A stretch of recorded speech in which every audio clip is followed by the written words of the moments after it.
জমানায় রাজ্যের শাসকের আইন চলত। আইনি ব্যবস্থার প্রতি আস্থা উঠেছিল মানুষের। সরকারের পালাবদলের পর ফের জেগেছে বিচারের আশা। সেই আশাতেই জনতার দরবারে একের পর এক পরিবার। বাঁকুড়ার কোতুলপুর থানার পাহাড়পুরের বাসিন্দা মিন্টু মণ্ডল। অভিযোগ, 2026 বিধানসভা নির্বাচনের আগে তার ছেলে সুমন মণ্ডলকে নৃশংসভাবে খুন করা হয়। থানা থেকে ঢিলছোড়া দূরত্বে তাকে খুন করে তৃণমূলের দুষ্কৃতীরা। শুধুমাত্র বিজেপি করার জন্য খুন করা হয় তাকে। তবে তৎকালীন তৃণমূল সরকারের পুলিশ কোনো পদক্ষেপ নেয়নি। 4 জনকে আটক করা হলেও পরে তাদের ছেড়ে দেওয়া হয়। সরকারের পালাবদলের আইনি ব্যবস্থার প্রতি আস্থা ফিরেছে পরিবারে।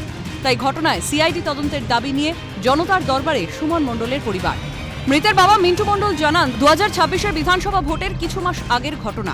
তৃণমূলের হরমাদ বাহিনী খুন করে ছেলেকে। 4 জন দোষীকে ধরা হলেও পরে তাদের ছেড়ে দেওয়া হয়। তৃণমূল সরকারের ছেলের খুনের বিচার পায়নি। মুখ্যমন্ত্রী শুভেন্দু অধিকারী আশ্বাস দিয়েছেন, এর ব্যবস্থা নেবেন, দোষীদের শাস্তি হবে।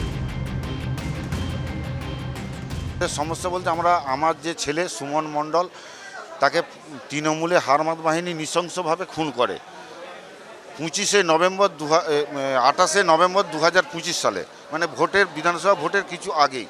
তো আমরা পুলিশ থেকে আমরা সহযোগিতা পাইনি। যে 4 জন স্পটে ধরা পড়েছিল তারা 4 জনই ছাড়া পেয়ে গেছে, 3 জন। তা আমরা বললাম যে আমরা সিআইডি তদন্তের দাবি করছি। পুলিশ যেহেতু কোনো তদন্ত করছে না, উনি সিআইডি তদন্তের দায়িত্ব দিয়েছেন এবং সিআইডি তদন্ত।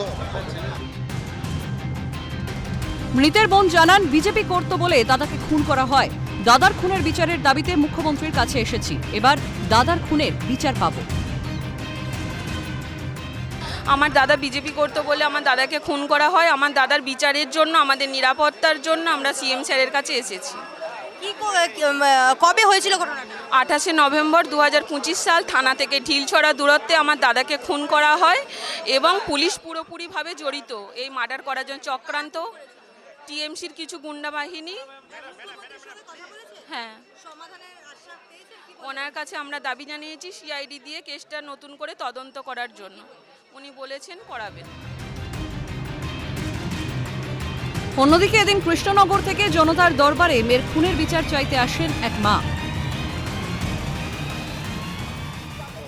2024 সালে কৃষ্ণনগরের গভর্নমেন্ট কলেজ আশ্রমপাড়া এলাকায় এক তরুণীকে অ্যাসিড ছোড়া হয় এবং তাকে নির্মমভাবে হত্যা করা হয়।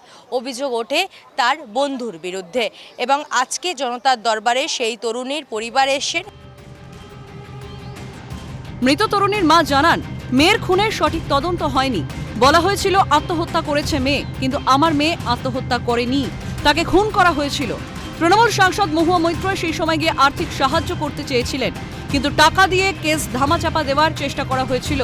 সে সময় শুভেন্দু অধিকারীও গিয়েছিলেন, কথা দিয়েছিলেন এর বিচার হবে, কিন্তু তৃণমূল ক্ষমতা থাকায় সেই বিচার হয়নি। সরকারের পালাবদল হতেই মুখ্যমন্ত্রীর কাছে এসেছি, এবার আমার মেয়ের খুনের বিচার হবে। 2024 তারিখে আমার মেয়েটিকে খুন করা হয়েছিল। আগের দিনই খুনটা করা হয়েছিল। 16 তারিখে থানা থেকে আমাকে ফোন করে ডাকা হয় যে আপনার মেয়েকে খুন করা হয়েছে, আপনি আসুন। এবং আমি সেখানে যাই। যার পর কেসটা চালু হলো যে আপনার মেয়েকে খুন করা হয়েছে বলে চালু হলো। কোনোভাবেই ঠিক মতন হয়নি। এবং আমাদের এখনকার যে সাংসদ মহুয়া মৈত্র ম্যাম আমার বাড়িতে গিয়েছিলেন, আরও অনেকেই গিয়েছিলেন। মহুয়া মৈত্র ম্যাম সরাসরি আমাকে টাকার অভাব করেছেন যে আমি আর্থিক দিক থেকে আমাদের ফুলের দোকান আছে, যে আর্থিক দিক থেকে তো আপনারা খুব দুর্বল, আপনারা টাকা দিয়ে আপনাদের সহযোগিতা করছি।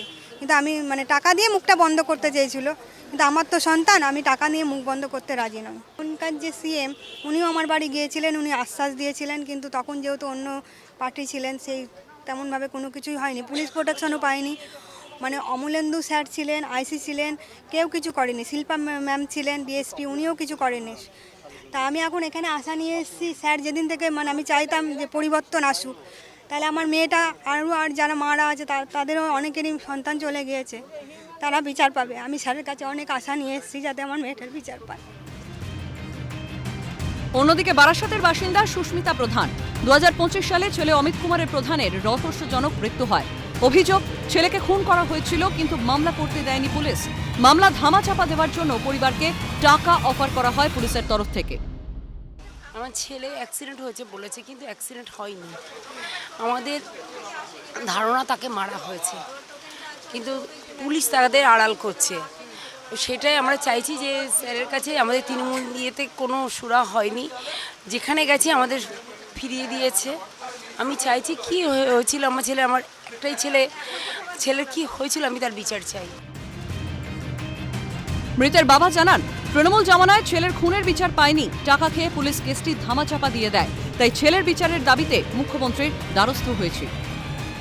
যেহেতু যে ঘটনাটা ঘটেছিল সেটা হচ্ছে নিউটাউনের কাউন্সিলের বার, তাতে কিছু দূরে বডি পড়েছিল, তার মানে কাউন্সিলের কাছ থেকে কোনো আছে, যার জন্য পুলিশ কোনো তদন্ত করেনি। ওই অ্যাক্সিডেন্ট হচ্ছে, বলছে আমরা অন্য গাড়ি দেখাবো, সেই গাড়ি থেকে আমরা কিছু টাকা পাইয়ে দেবো। আমরা বললাম যে যাকে নিয়ে বাঁচা সে যখন নেই, টাকা নিয়ে কী করবো, আমরা কেস করতে চাই না। আমরা জানতে চাই কে ছিল। তারপরে পুলিশ নিজের মতো কেস করে কেসটা ক্লোজ করে দিয়েছে। পুলিশ নিজেদের মতো ডায়েরি করে ওরা কেসটা ক্লোজ করে কোর্টে পাঠিয়ে দিয়েছে। সরকারের পালাবদলে এখন রাজ্যে শাসকের আইন নয়, বরং আইনের শাসন, তাই বিচার মিলবে আস্থা পরিবারগুলি। ক্যামেরায় সুদীপ্ত দত্তের সঙ্গে রেশমি দাসের রিপোর্ট, ক্যালকাটা নিউজ।